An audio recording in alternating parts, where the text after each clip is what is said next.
રાત મુરીમાં પગલા પાડો ને બિરદાળીમાં, ઓહો પગલા પાડો ને બિરદાળીમાં, એ આવ્યા સોની રટિયાળી. રાત મુરીમાં પગલા પાડો ને બિરદાળીમાં, ઓ પગલા પાડો ને બિરદાળીમાં. નમસ્કાર, હું દિનેશ સિંધવ, વિશેષ વિથ દિનેશમાં તમારું સ્વાગત છે. વિશ્વ કુંચાલા મારી જોડે છે. એમનો અવાજ, એમનો ચહેરો જોઈને તમે ઓળખી ગયા છો. પણ એક જુદી ઓળખ મેળવી છે. વિશ્વભરમાં વસતા ગુજરાતીઓ તો આ આખા પરિવારને ઓળખે છે. રઘુવીર કુંચાલાના દીકરી છે. આપણે જ્યારે એમના વારસાની વાત કરીશું, એમનું બેકગ્રાઉન્ડ જાણવાના છીએ, ત્યારે ડિટેલમાં બોલશે. હું વધારે બોલતો છું નહીં. શરૂઆત થઈ છે સુરીલી, નવરાત્રિ છે અને ગરબાથી શરૂઆત થઈ છે. પણ એક સવાલ મારે કોમન મેન માટે પૂછવો છે. કુંચાલા એટલે? કુંચાલા એટલે ગઢવી. બિલકુલ. લોકોને થતું હશે, અને ખાસ તો ગઢવીને થતું હશે કે દિનેશભાઈ આટલા બધા ઇન્ટરવ્યુ કર્યા, તમને કુંચાલાની ખબર નથી. મને બિલકુલ ખબર છે. પણ આ સવાલ એટલા માટે હતો કે ગઢવી હોય એટલે હું માનું ત્યાં સુધી તમે કદાચ રડો ને તો પણ સુરમાં રડો, કોરિયામાં હો ત્યારે. એટલા માટે આ સવાલ કર્યો. તો ચારણના દીકરી છો, ગઢવી પરિવારમાં ઉછેર, જન્મ અને સંગીત તમને વારસામાં મળ્યું છે. પણ તમે વારસદાર છો અને એક એવા લોકોનો વારસો તમે આગળ તપાવો છો કે જે લોકોના નામ પણ ગુજરાતમાં જાણીતા છે. આમ છતાં જે લોકો જાણતા ના હોય એ વાત, નવી પેઢી, એના માટે થોડુંક ફેમિલી બેકગ્રાઉન્ડ કહેશો કે તમે કોના વારસદાર છો? જી, પહેલા તો મારા પિતાશ્રીનું નામ એટલે રઘુવીરભાઈ કુંચાલા. મારા દાદાશ્રી એટલે સ્વર્ગસ્થ નરહરદાનભાઈ કુંચાલા, જેમણે ડાયરાની લાઈનમાં મિમિક્રી લાવવાવાળા ફર્સ્ટ આર્ટિસ્ટ એને કહી શકાય એવા મારા દાદાશ્રી, જેના વારસામાં મને સંગીત મળ્યું, જેનું સદભાગ્ય હું જેને ગણું છું એવું મારું સદભાગ્ય એટલે મારા દાદાશ્રી. તમે દાદાને યાદ કર્યા છે, તમે તમારા પિતાનું નામ લીધું છે, તો બધાના નામ તો આપણે કદાચ નહીં લઈ શકીએ, પણ તમારા માતાનું શું નામ? મારા માતા એટલે ઉષાબેન કુંચાલા. ઉષાબેન પણ ગઢવીની દીકરી, એટલે મારે સવાલ ન કરાય કે એમને ગાતા આવડતું કે નહીં. પણ તમને વારસો કોનો મળ્યો? તમારા પિતાનો કે તમારા મમ્મીનો? ના, મારા પિતાશ્રીનો જ વારસો મને મળ્યો. પણ મારા માતા છે એ મારો બેક સપોર્ટ છે, જેણે મને હંમેશા બેક સપોર્ટ, માનો હંમેશા બેક સપોર્ટ જ હોય છે. અને નવલા નોરતા છે ત્યારે માતાજીને આપણે યાદ કરવા, ત્યારે મારા માતાજીને પણ હું યાદ કરીશ તો મારા માતાજી એવા છે કે મારી ભૂલ મને પહેલા કહેશે કે આ તારી ભૂલ છે, એ વખાણ પછી કરશે પણ પહેલા ભૂલ કહેશે. તો શરૂઆતમાં એમના માટે શું ગાશો? મા માટે?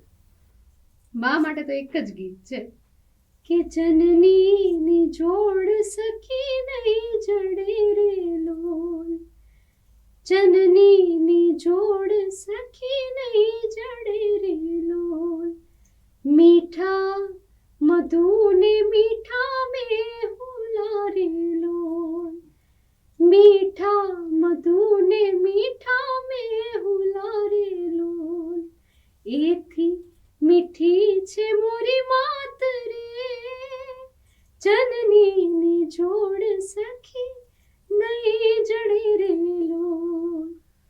તમારા પિતાની જોડી જેમની જોડે જામી છે, જેમના જોડીદાર છે, એવી માતા માટે તમે ગાયું છે, તો એમના જ જોડીદાર એટલે તમારા પિતા રઘુવીર કુંચાલા માટે શું ગાશો? મારા પપ્પા સાથે મેં ખૂબ નસીબદાર છું કે એટલું બધું ગાવા મને મળ્યું છે, જે હું કદાચ માતાજીનો જેટલો ઉપકાર માનીશ એટલો ઓછો છે કે મને આવા સંગીતવાળા, એક તો પરિવારમાંથી મારો જન્મ છે, પણ સાથે એટલા સપોર્ટિવ ફેમિલીમાંથી હું આવું છું, જેમાં મારા મમ્મી પપ્પા સાથે મારા દરેક જેટલા અંગત પરિવારજનો છે દરેકનો મને સપોર્ટ રહ્યો છે. ને એમની માટે મારે વધારે તો હું કાંઈ ગાઈ નહીં શકું, પણ એમને કૃષ્ણ ખૂબ વાલા છે અને મને કૃષ્ણ ખૂબ વાલા છે. એ કાન તારી મોરલીએ મોહિને ગરવો કેલો કીધો, એવા હરવા હાદની રે માં જમરાતની, ચિર રે મોરલડી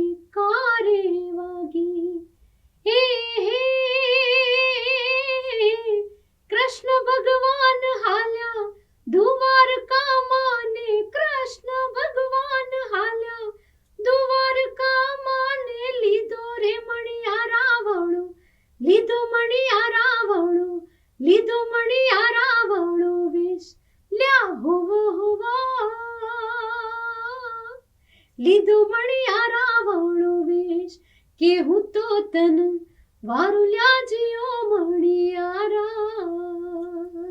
તમારો હાથ મીઠો છે, તમે વારસદાર રઘુવીર કુંચાલાના છો, એટલે લોકો એવું માની લે કે તમને તો ગાવાનો મોકો મળે છે.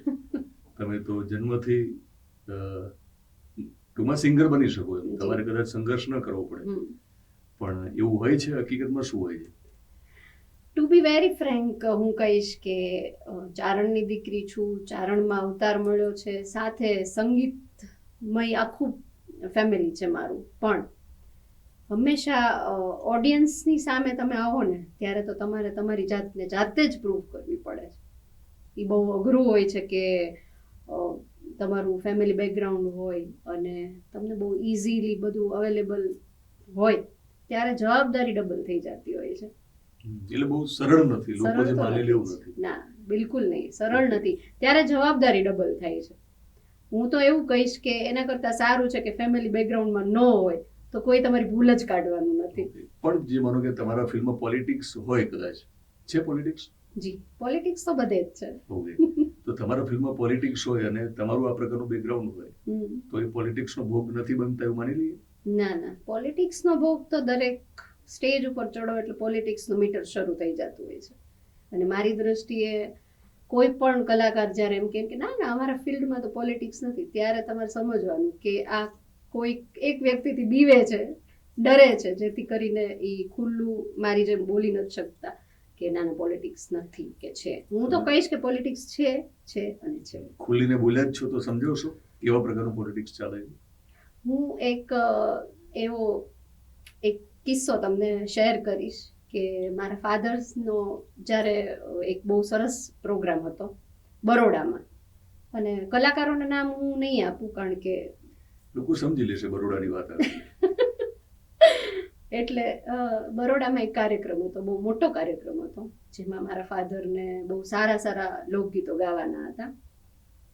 તો હું ઓડિયન્સમાં હતી અને ઓડિયન્સમાં બેસીને મારે સાંભળવાનું હતું. એવું એક અમારું નક્કી હતું કે બહુ મોટા મોટા કલાકારો છે તો એમાં હું સિનિયોરિટી વાઇઝ નથી હું એમાં ભાગ લઈ રહી. તો એમનો ભાગ હતો, એમનું ગીત હતું, એમને ઓલરેડી સ્ક્રિપ્ટ મળી ગઈ હતી, બધું જ કમ્પ્લીટ હતું અને મને બી ખ્યાલ હતો કે મારા ફાધર શું ગાવાના છે. તો આઈ વોઝ પ્રિપેર્ડ કે ઓકે આ છે સ્ક્રિપ્ટ. અને જેવો શો શરૂ થયો, મારા ફાધરનો ટર્ન આવ્યો, એમણે ગાવાની શરૂઆત કરી. તો સડનલી એમની સાથે જે ફિમેલ સિંગર હતા, અગેન હું નામ નહીં લઉં, પણ સિંગર જે હતા એમની લાઈન આવે. મારા ફાધરમાં એવા મેં બધા ગુણો જોયા છે કે એ હંમેશા સમજાવતા હોય, વાતોને લેટ ગો કરતા હોય. અગેન એ એમને કામ લાગ્યું, પણ મારા સ્વભાવની વિરુદ્ધ મને લાગ્યું. તો હું સાંભળતી હતી કે મારા ફાધરનું મુખડું આવ્યું પછી ફિમેલ સિંગરનું તરત જ મુખડું આવતું હોય. પણ સમહાવ આઈ ડોન્ટ નો કે જે ફિમેલ સિંગર્સ હતા એમણે કોઈ હાથમાં માઇક લઈને ગાવાની શરૂઆત જ ન કરી. તો મને 1 મિનિટ માટે એમ થયું કે ઓકે કદાચ નેક્સ્ટ અંતરાથી એ લોકો શરૂ કરશે. પણ હું કમ્પ્લીટલી હું આ ફિલ્ડમાં છું એટલે મને લોકોને સમજતા બહુ વાર ઓછી લાગે છે. એટલે મેં જોયું કે ના આ કોઈ ગાશે તો નહીં. હું મારી જગ્યાએથી ઊભી થઈ અને તરત જ બેક સ્ટેજ ગઈ. બેક સ્ટેજ જઈને મેં તરત જ એનાઉન્સ કરતા હતા એમને કીધું કે પ્લીઝ તમે મારું નામ એનાઉન્સ કરો. એટલે મને કે તમે આમાં છો નહીં ને? મેં કીધું મેં તમને કીધું કે તમે નામ એનાઉન્સ કરો. હું કહેતી હોય એની પાછળ કંઈક કારણ હશે.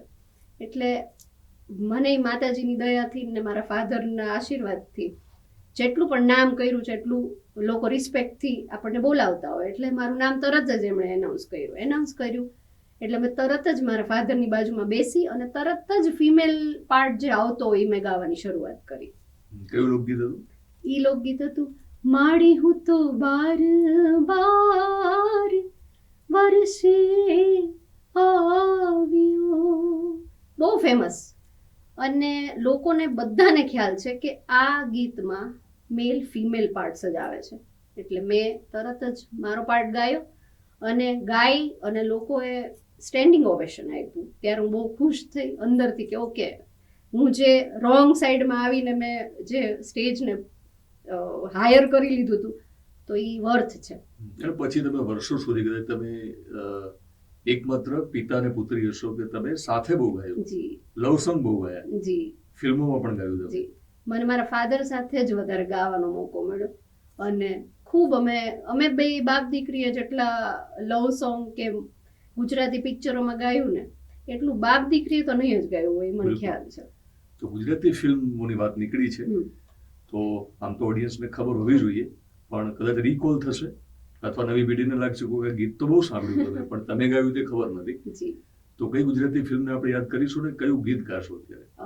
ગુજરાતી પિક્ચર ડાયરેક્ટર સાહેબ એવા જશવંતભાઈ ગાંગાણીનું બહુ સુપરહિટ ગુજરાતી પિક્ચર મયરમાં મનુડું નથી લાગતું પાર્ટ 2, એમાં મને અને મારા ફાધરને એક વિદાય ગીત ગાવાનો મોકો મળ્યો અને સદભાગ્યે અમે બે તો ગાયું પણ પિક્ચરાઇઝેશન થયું એમાં બી એવી જ રીતના પિક્ચરાઇઝેશન થયું કે બાપ દીકરી હોય.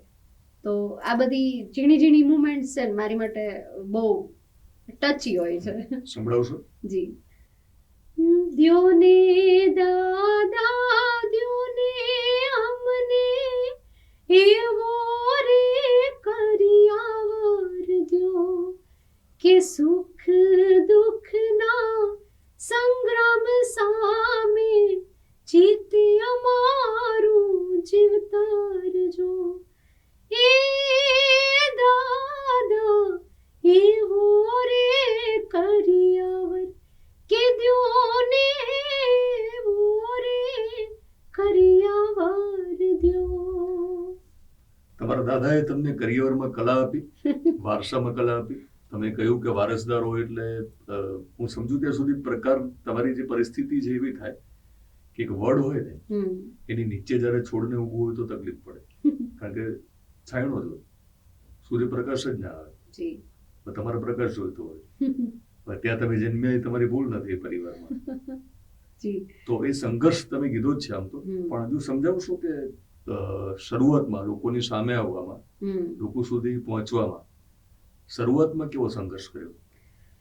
સંઘર્ષની વાત કરું તો મારા પરિવારમાં મારા વડીલ એવા મારા દાદાશ્રી એટલે મારા દાદીના દાદા એટલે કહી શકાય કે ભાવનગરના રાજ્ય કવિ સ્વર્ગસ્થ શ્રી પિંગળશીભાઈ પાતાભાઈ નરેલા, જેનું બહુ પ્રાઉડલી અમે નામ લઈ શકીએ, જે મારા દાદીના દાદા, જેમણે 12માસી છંદ બહુ બખૂબી લખી જાણ્યા એવા. અને અમારું ગઢવી સમાજનું તો અમારા કુટુંબમાં નાક કહેવાય એવા અમારા એ દાદા હતા, જેમની કલાની કોઈ વાત જ હું તો કરી શકું એવી છું જ નહીં.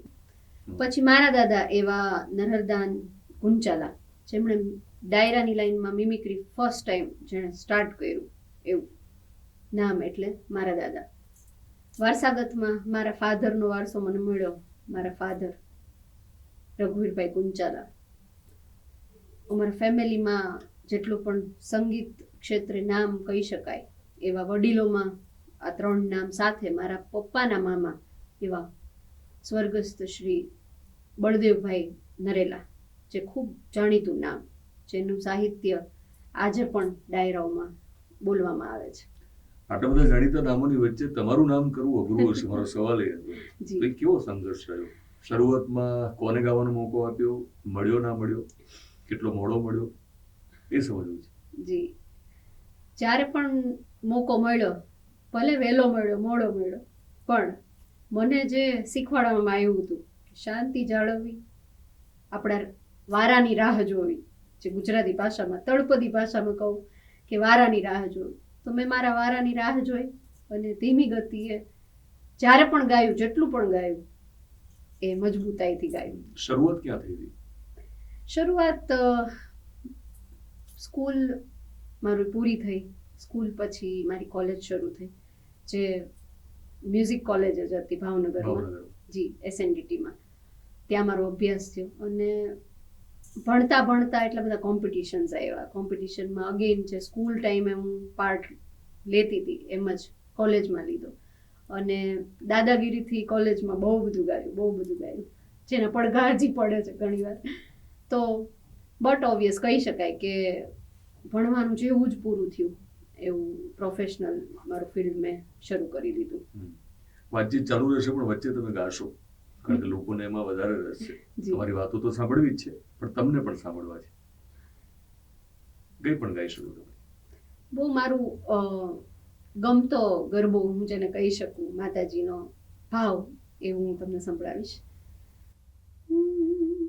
આંગણ તલાવડીને પાળે જાંબુડો જો, આંગણ તલાવડીને પાળે જાંબુડો જો, ઈ રે જાંબુડે બાયો મારા અટક્યા ને ઉકેલે જો, ઈ રે જાંબુડે બાયો મારા અટક્યા ને ઉકેલે જો. તમે જે આંગણામાં મોટા થઈ રહ્યા હતા જી. ત્યાં તમારો ન ખબર પડતા ઉછેર એ પ્રકારનો થવાનો હતો કે તમારા ફિલ્મ તમે આગળ જશો અને આગળ વધશો. લોકોની સામે ગાવાની વાત આવે ત્યારે કદાચ પહેલી વાર તમને બહુ યાદ રહે, પહેલો પુરસ્કાર પણ તમને યાદ રહે. જી. તો લોકોની વચ્ચે ગાવાનું ક્યારે, સ્કૂલ સિવાયની વાત કરું, કોલેજ સિવાયની વાત કરું છું, પ્રોફેશનલી તમારી શરૂઆત પછી થઈ હશે, પણ એકવાર તમે લોકોની સામે ગાયું હશે, ત્યારે પહેલી વાર રિસ્પોન્સ મળ્યો હશે, કોઈ મોકો આપ્યો હશે. મેં પહેલા કીધું એમ હું બહુ નસીબદાર છું કે મને બધું જ, મારી શરૂઆત જ એટલી સારી થઈ છે. તો મારો પ્રોફેશનલ પહેલો જ તમે પ્રોગ્રામ કહી શકો એવું નરેન્દ્ર મોદી સાહેબની સામે મને ગાવાનો મોકો મળ્યો, જે મારી માટે અજીબ પણ યાદગાર છે. ને મોદી સાહેબ હોય એટલે આપણને બધાને ખ્યાલ છે પ્રમાણે ઓડિયન્સ ભરપૂર હોય, એટલે મને ખૂબ સારો પ્રતિસાદ મળ્યો અને ત્યારે પણ દેશભક્તિના ગીતોએ રંગ રાખ્યો હતો. ઓકે, રંગ તમે રાખો છો ઇન્ટરવ્યુમાં, મજા જ આવે છે. દેશભક્તિની વાત છે. ગુજરાતી, હિન્દી તમે કોઈ પણ સંભળાવી શકો. મારું ગમતું એવું ભજન હું જરૂર સંભળાવીશ કે ઓદાજી રે મારા વાલાને હે વડીને કે જોરી માને તો મનાવી લેજો રે, મારા વાલાને હે વડીને કે જોરી મથુરાના રાજા થયા છો, એ ગોવાળોને ભૂલી ગયા છો, માને તીન મહેલે ગયા છો રે, એ ઓધાજી મારા વાલાને હે વટીને કેજો રે.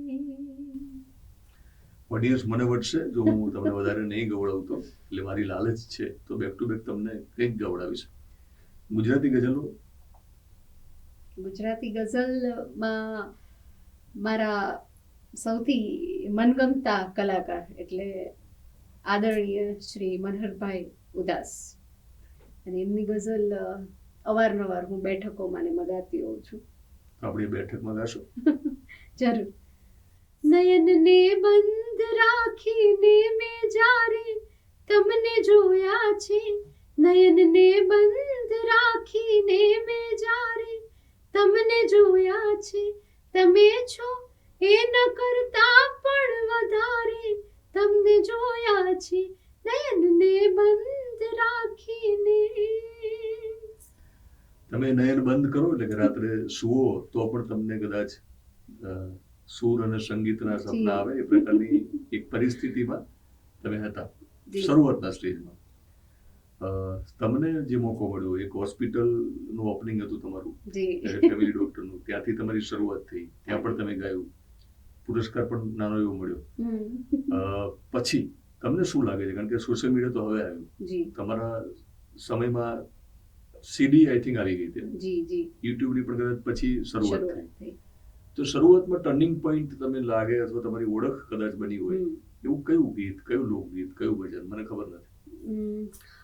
મેં જ્યારથી શરૂઆત કરી એને આજે 21મું વર્ષ ચાલી રહ્યું છે. 21 વર્ષમાં મેં જ્યારે શરૂઆત કરીને મેં જેટલું પણ ગાયું એ બધું તમને યુટ્યુબમાં મળશે. પણ અગેન ત્યારે સોશિયલ મીડિયા નહોતું તો અમે અમારું માર્કેટિંગ નહોતા કરી શકતા અત્યારની જેમ. તો હું કહી શકું કે સોશિયલ મીડિયાનો ખૂબ ફાળો છે અને જરૂરી બી છે.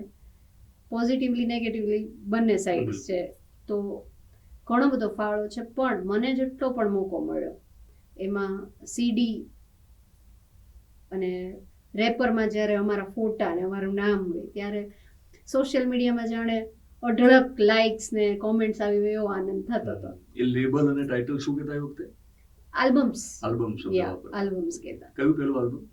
મારું પિયુ હાલ્યો પરદેશ, જે મને હજી પણ યાદ છે, 2005માં. ઓકે, સાંભળીએ. પિયુ હાલ્યો પરદેશ, પિયુ હાલ્યો પરદેશ.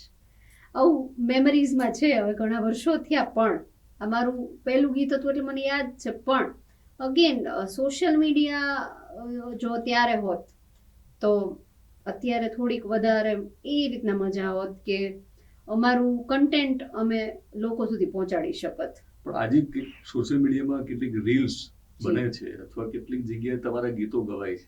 તમે હમણાં ઔપચારિક વાતો ચાલતી ત્યારે કીધું હતું. તો કયું બીજું ગીત?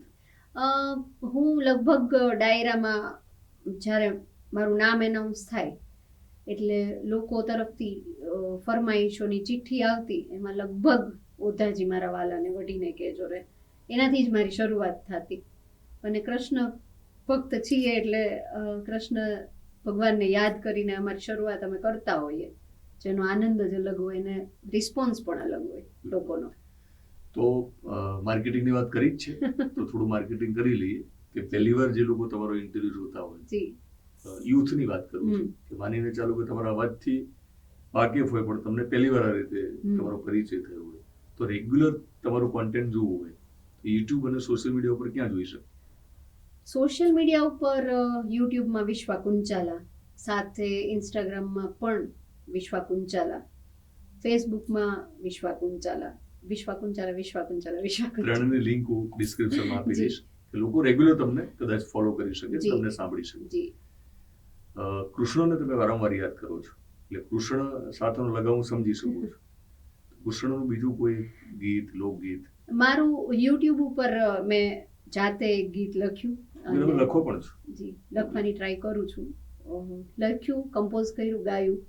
અને મારો દીકરો નિવાન એ પણ મારી સાથે ગીતમાં તમને જોવા મળશે. તો એની લાઈન હું તમને સંભળાવીશ. દ્વારિકાધીશ ભગવાન મારો શ્વાસ છે, પૂનમના દર્શનની હૈયામાં આસ છે. દ્વારિકાધીશ ભગવાન મારો શ્વાસ છે, દેવ દ્વારકા વાળો મારો વિશ્વાસ છે. અમને વિશ્વાસ એ છે કે વિશ્વા કુંચાલા કંઈ પણ ગાઈ શકે. એટલે ગુજરાતી તો ગાય જ છે, પણ હિન્દી પણ સારું ગાઈ શકે, સાંભળ્યું પણ છે. હિન્દી કોઈ ગીત સાંભળી? ચોક્કસ.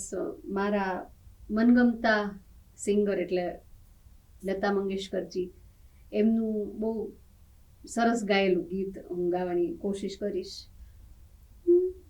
અગર મુझसे मोहब्बत है, मुझे सब अपने गम दे दो, इन आँखों का हर एक आंसू मुझे मेरी कसम दे दो, अगर मुझसे मोहब्बत है.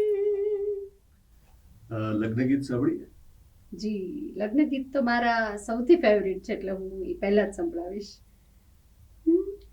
એક આવ્યો તો પરદેશી પોપટો, એક આવ્યો તો પરદેશી પોપટો, ઈ તો લાવ્યો કોઈ ચૂંદલડીનું ચૂથો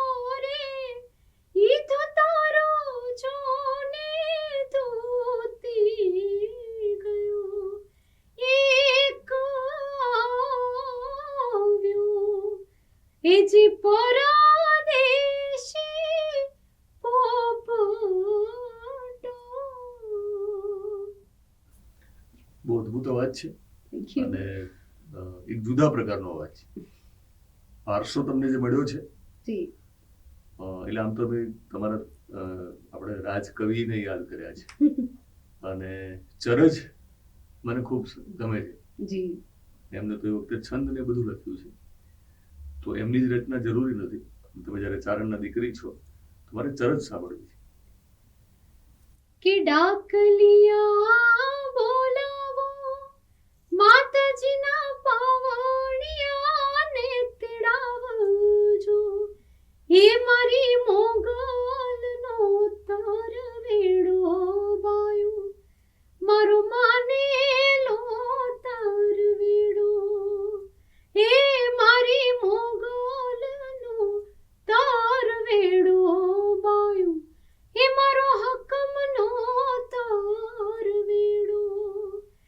કે ડાકલિયા બોલાવો એ માતાજીના પાવલિયાને તેડાવજો, એ મારી મોગલનો તરવેડો બાયો, હકમનો તરવેડો, એ મોગલનો તરવેડો બાયો, હકમનો તરવેડો. મોગલમાંની બીજી રચના સાંભળી? સૌને મનગમતું હોય એવું જ આજે હું સંભળાવીશ તમને. કે મોગલ છેડતા કાળો નાગ મોગલ દેવ એવી છે, મોગલ છેડતા કાળો નાગ મોગલ દેવ એવી છે, એ આઈને આંગળીનો ચિંદાય કુણા સોગંદનો ખવાય, ચારે રમવા આવે આય રે આવે આય, ચારે રમવા આવે આય, પ્રલય કાળ જેવી છે, મોગલ છેડતા કાળો નાગ મોગલ દેવ એવી છે, મોગલ ચારણ કેરી બાળ મોગલ દેવ એવી છે. તમે 2 દાયકાથી વધારે આ ફિલ્મમાં આપ્યા છે, ઘણું બધું ગાયું છે, ઘણી બધી તમારી અત્યાર સુધીની સફર છે. બધી વાતો તો આપણે નહીં કરી શકીએ, જુદા પડાવે પાછા મળવાના છીએ. જી અત્યાર સુધીની જે તમારી સફર રહી એ સફરને લઈને તમને સંતોષ છે? તમે માનો છો કે તમે સફળ છો? 21 વર્ષથી હું આ સંઘર્ષમય વાતાવરણમાં ગાઈ રહી છું. આટલા બધા કોમ્પિટિશન્સ છે, આટલા બધા કોમ્પિટિટર્સ છે, ત્યારે હું એવું માનું છું કે અત્યારે હું તમારી સામે બેસીને ગાઉં છું અને આટલી ખુશ થઈને તમારી સાથે વાત કરું તો મને લાગે છે કે હું સફળ છું. તો તમને એવું હતું કે એક સમય એમ કે હું એટલી મોટી સિંગર બનીશ કે દિનેશ સિંધુ મારો ઇન્ટરવ્યુ કરશે? સોરી, મારું પ્રમોશન કરું છું. પણ તમને એવો કોઈ દિવસ ખ્યાલ હતો કે હું તમને ઇન્ટરવ્યુ આપતી હોઈશ? પણ તમારી મારો સવાલ એટલા માટે છે કે ક્યાંક આટલું બધું કર્યા પછી બધું જ હોય પણ સંજોગો અથવા તો નસીબ ના હોય, જી તો ગુજરાતની યાદી બને ગાયકોની ગાયિકાની, તો તમારા પરિવારના બધા લોકોને આપણે એમને યાદ કરવા જ પડે. જી બિલકુલ નહીં. પણ તમને ક્યાંક લાગે છે કે તમારી ક્ષમતા પ્રમાણે હજુ વધારે તમને કશું મળવું જોઈતું? કદાચ મને એવું લાગે છે કે મેં જ્યારથી શરૂઆત કરી ત્યારે જો સોશિયલ મીડિયા હોત તો મને વધારે એક્સપોઝર મળ્યું હોત, અથવા મેં જે 21 વર્ષ મહેનત કરી એ 21 વર્ષ મહેનત કરેલું મારે સીધું કન્ટેન્ટ ઇન્સ્ટાગ્રામ કે યુટ્યુબ કે ફેસબુકના માધ્યમથી લોકોને સંભળાવી શકત. તો અત્યારે એવું થાય કે હવે સોશિયલ મીડિયા આવ્યું પછી હું શું ગાઉં છું એ જ હું લોકો સુધી પહોંચાડી શકું છું, પણ મેં જે પહેલાં ગાયું એ મને જ અનુભવ ખ્યાલ છે અથવા મારી જ મેમરીઝમાં છે એવું લાગે. તો સોશિયલ મીડિયા હોત તો હજી કદાચ હું વધારે લોકો સુધી પહોંચી શકી હોત. ભલે મને નામથી ઓળખતા હોય, ઘણા લોકો ફેસથી ઓળખતા હોય, પણ સફળ અસફળ હું એને જ ગણીશ કે બસ તમને સંતોષ કેટલો છે ને એને હું સફળ ગણું છું. મને તમે સફળતાની વ્યાખ્યા કરી જ છે કે સંતોષ એ સૌથી મોટી સફળતા છે. જી આમ છતાં લાગે છે કે ક્યાંક ચૂક થઈ છે પ્લાનિંગ કરવામાં, કરિયરને પ્લાન કરવામાં? જરૂર, હું બહુ ફ્રેન્કલી તમને કહીશ કે ક્યાંક પ્લાનિંગમાં કંઈક ફેરફાર કરવા પડે એવું મને લાગતું હતું જે હું નથી કરી શકી. પણ હવે સોશિયલ મીડિયાનો પણ સપોર્ટ છે અને હવે મેં ઇન્ટરવ્યુ પણ કર્યો છે. ઇન્ટરવ્યુ તો બહુ સરસ થઈ ગયો છે, પણ સાથે સોશિયલ મીડિયાની સાથે સાથે હવે એટલા બધા પ્લેટફોર્મ્સ આવી ગયા છે કે લોકો તમને બુક કરવા માટે એ લોકોનો જ કોન્ટેક્ટ કરે. તો પણ હું એવું માનું છું ત્યાં સુધી મારા પ્લાનિંગમાં કદાચ કંઈક ચૂક રહી હશે, પણ સાથે હું એવું પણ કહી શકીશ કે અત્યારના ઓડિયન્સને એક મિનિટે પસંદગી ફેરવવાની આદત પડી ગઈ છે. તો અત્યારે અમુક ઓડિયન્સ એવું હોય છે જેને સૂર ને તાલ સાથે લેવા દેવા હોય છે. અમુક ઓડિયન્સ એવું છે જેને બસ ખાલી પરફોર્મન્સ કોણ આપે છે એનાથી મતલબ છે. તો એવાની વચ્ચે અમે ગડમથલ કરીએ છીએ. લોકો જૂનો વારસો તમારા લોકો જેવા જાળવી રહ્યા છે, હા, એમના માટે એક જુદી સ્ટ્રગલ છે, બરાબર ને? જી જી.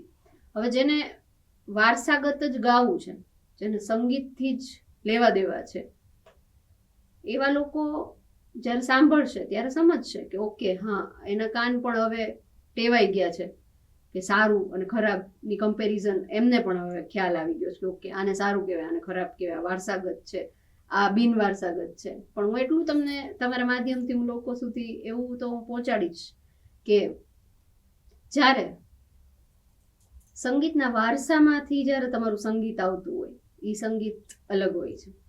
જ્યારે તમે બિનવારસાગત હોવો છો એ સંગીત ઓકે, એનો ક્લાસ પણ અલગ હોય છે. તો જ્યારે હું ગાઉં છું ત્યારે લોકો કહે છે કે તું લોકગીત સારા ગાય છે, અમુક લોકો કહે લગ્ન ગીત સારા ગાય છે, અમુક લોકો કહે છે કે તું હિન્દી બહુ સારું ગાય. તો હજી સુધી હું જ નથી નક્કી કરી શકી હું શું, મારું જોનર શું હોઈ શકે. પણ તમે વધુ ગાઈ શકો એ મોટી વાત છે, એવું પણ કહી શકાય. પણ એટલું બધું જો આપણે લાંબુ વિચારીએ તો મારી પાસે લાયસન્સ છે ગાવાનું, એ વાતને હું મારી સફળતા ગણાવું છું. ક્યાં વાત, બહુ અદ્ભુત તમે આ વાત કરી છે, બહુ દિલ ખોલીને કરી છે. તો લોકો ઘણીવાર આ બધા શબ્દો ચોરીને વાતો કરે. તમારા અવાજ સાથે કોઈની સરખામણી થાય નહીં. તમારા અવાજની કિંમત બહુ સરસ છે. સોશિયલ મીડિયાનો જમાનો છે, હવે આપણે એની કિંમત વધારવી છે. આ મૂળ પ્લાનિંગ આપણો એવો છે, લોકો વધારે તમને ઓળખે, લોકો સુધી તમે વધારે પહોંચો. તો શું પ્લાન છે ફ્યુચરમાં? શું વિચાર્યું, શું કરવું છે? ફ્યુચર પ્લાન્સમાં અત્યારે હું ઇનિશિયલ લેવલ ઉપર મારા ગીતો જાતે લખું છું, જાતે કમ્પોઝ કરું છું, અને અલગ અલગ કંપનીઝમાંથી મારા ગીતો રિલીઝ થશે. અમુક મારી યુટ્યુબ ચેનલ ઉપરથી રિલીઝ થશે. તો બેઝિક પ્લાન એ છે, અને બાકી જેમ જેમ કામ આવતું જશે એમ આપણે એને ન્યાય આપતા જશું. આપણે ઇન્ટરવ્યુ કરતા જઈશું, એક જુદા પડાવ પર તમને મળીશ. પણ તમે લખેલા ગીતો જે રિલીઝ થઈ ગયા હોય કયા ગાશો? એક તો મારું દ્વારકાધીશ વાળું ગીત બહુ સરસ રિલીઝ થયું, અને રાત રૂપલે મઢીને એ બહુ સારું મારું ગીત, લોકોએ ખૂબ એને સારો પ્રતિસાદ આપ્યો. સાથે કૃષ્ણ ભગવાનને યાદ કરીને તો અવારનવાર ગીતો લખતી હોઉં, પણ અમુક હું રિવીલ નહીં કરું, એ યુટ્યુબ ચેનલ પર તમને સાંભળવા મળશે ગીત. પણ જતા જતા હજુ બેક ટુ બેક કેટલું ગાશો તમે? જરૂર. કેટલા લોકગીતો ગાશો, કેટલા ગીત ગાશો, કેટલા ભજન ગાશો એવું નથી કહેવાનું, પણ તમને જ્યાં સુધી મજા આવે ત્યાં સુધી ગાશો ને પછી આપણો ઇન્ટરવ્યુ પૂરો કરીએ. મારો બહુ મનગમતો ગરબો છે, હું સંભળાવીશ. કે તું કાળી ને કલ્યાણી રે માં, જ્યાં જો ત્યાં જોગ માયા. એ તું તો કાળી ને કલ્યાણી મોરી માં, જ્યાં જો ત્યાં જોગ માયા. એ હે તને પેલા તે યુગમાં જાણે મોરી માં, જ્યાં જોઉં ત્યાં જોગ માયા. એ તને પેલા તે યુગમાં જાણે મોરી માં, જ્યાં જોઉં ત્યાં જોગ માયા. એ તો રામચંદ્ર ઘેર પટરાણી મોરી માં, જ્યાં જોઉં ત્યાં જોગ માયા. નવરાત્રી ક્યાં કરવાના છો? આ વખતે દિલ્હી, દ્વારકામાં. ઓકે, કૃષ્ણ સાથે ત્યાં પણ નાતો છે. જી. ઇન્ટરવ્યુ આવી પણ ગયો હશે કદાચ, નવરાત્રીના સમયગાળામાં જ ઇન્ટરવ્યુ આવશે, રેકોર્ડ આપણે એડવાન્સમાં કરીએ છીએ. જી. તો તમને લોકોએ લાઈવ સાંભળવો હોય તો એ તમારું નવરાત્રીનું લાઈવ સ્ટ્રીમિંગ ક્યાં થવાનું છે? કઈ યુટ્યુબ ચેનલમાં? અથવા જો તમે મને લિંક મોકલી આપશો જી તો ડિસ્ક્રિપ્શનમાં એ વખતે મોકલી જરૂર હું મોકલી આપીશ. એ લોકોની ઓફિશિયલ ચેનલમાં થશે, બરાબર? જરૂર. ઓડિયન્સ કદાચ તમને નવરાત્રીમાં પણ લાઈવ જોઈ ચોક્કસ શકો. લાઈવ સાંભળવાનું ચૂકતા નહીં. બિલકુલ. હજુ અમારે જતા જતા કશું ગવડાવું છે, શું ગાશો? લોકગીતો મારા બહુ પહેલેથી કૃષ્ણ ભક્ત છું એટલે લોકગીતો મને ખૂબ ગમતા હોય છે. એમાંના કૃષ્ણ ભગવાનના લોકગીતો હું સંભળાવીશ. લોકગીત અને પછી લગ્ન ગીત ત્યાં એ સાથે આપણે જી. પૂરું કરીએ. ચોક્કસ. કે ખમા મારા નંદજી ના લાલ મોરલી કારે વગાડી, ખમા ખમા નંદજી ના લાલ મોરલી કારે વગાડી, મોરી સુતી મારા શયના ભુવનમાં, સાંભળ્યો મોરલીનો હાલ મોરલી કારે વગાડી. કે મારું વનરાવન છે રૂડું, વૈકુંઠ નહીં રે જાઉં, એ નહીં આવો હો નંદજીના લાલ રે, વૈકુંઠ નહીં રે આવું. કે મારું વનરાવન છે રૂડું, વૈકુંઠ નહીં રે આવું. Thank you very much. તમે દિલ્હી જવાના છો જી નવરાત્રી માટે, એની પહેલા તમે સમય કાઢ્યો છે જી અને બહુ સરસ પ્રયત્ન કર્યો. મેં એવું માનીને બહુ સારો ઇન્ટરવ્યુ કરીશ. મને ખબર નથી કેવો કર્યો છે, લોકો કોમેન્ટમાં કહેશે, પણ હું એવું પણ માનું તમારો છું કે ઓડિયન્સને કહેવા દો તમે. ઓડિયન્સ જ કહેશે. જી. પણ મને મજા આવી કે તમે બહુ સરસ ગાયું છે થેન્ક યુ વેરી અને મચ. તમને સાંભળીને બહુ મજા આવી છે. તો ફરી એકવાર તમારો આભાર માનું છું. મિત્રો, આ જ રીતે આપણા શોમાં જ્યારે ફરી મળીશ ત્યારે આ જ પ્રકારે એક એવા વ્યક્તિત્વને મળીશ કે જેમની કહાની પણ તમને પ્રેરણા આપશે અને તેમનો જે અવાજ છે, જેમનો જે સૂર છે એ તમને સંતોષ આપશે.